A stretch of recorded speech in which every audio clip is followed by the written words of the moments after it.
فضائی جنگ میں جنگی طیارہ مار گرائے جانے کی تصدیق کیسے ہوتی ہے؟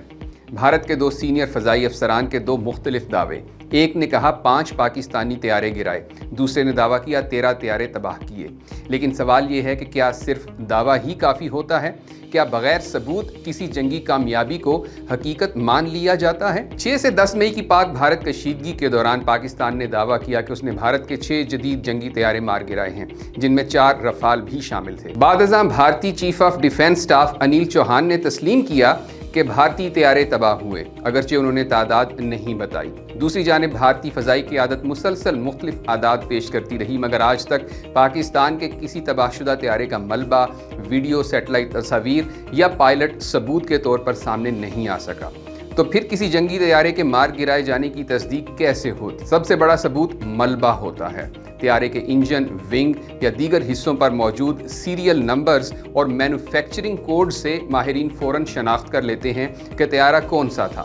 دوسرا اہم ثبوت پائلٹ ہوتا ہے۔ اگر پائلٹ ایجیکٹ کرے، گرفتار ہو یا اس کی ہلاکت کی تصدیق ہو جائے تو یہ شوٹ ڈاؤن کی مضبوط دلیل سمجھی جاتی ہے۔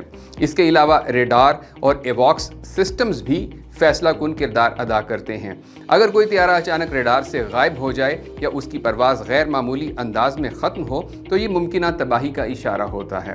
آج کے دور میں اوپن سورس انٹیلیجنس، سیٹلائٹ تصاویر اور سوشل میڈیا ویڈیوز بھی جنگی دعووں کی جانچ کا اہم ذریعہ بن چکے ہیں۔ دلچسپ بات یہ ہے کہ جنگی طیارے بنانے والی کمپنیاں بھی اکثر جان لیتی ہیں کہ ان کا طیارہ تباہ ہو چکا ہے۔ لاک ہیڈ مارٹن اور ڈسالٹ ایویشن جیسی کمپنیاں طیاروں کے مشن لاگز، ڈیٹا اور ٹیکنیکل سسٹم کے ذریعے اپنے فلیٹ کی صورتحال مانیٹر کرتی رہتی ہیں۔ اس لیے عالمی سطح پر صرف دعوے کو حقیقت نہیں مانا جاتا۔ کنفرمڈ کل اسے کہا جاتا ہے جس کی تصدیق ملبے، ریڈار، ویڈیوز، پائلٹ یا انٹیلیجنس شواہد سے ہو جائے۔ پاکستان اور بھارت کے دعووں میں بنیادی فرق بھی یہی ہے۔ بھارت کے رفال طیاروں کے ملبے اور ویڈیوز سامنے آئے، جبکہ پاکستان کے خلاف بھارتی دعوے آج بھی بغیر کسی قابل تصدیق ثبوت کے موجود ہیں۔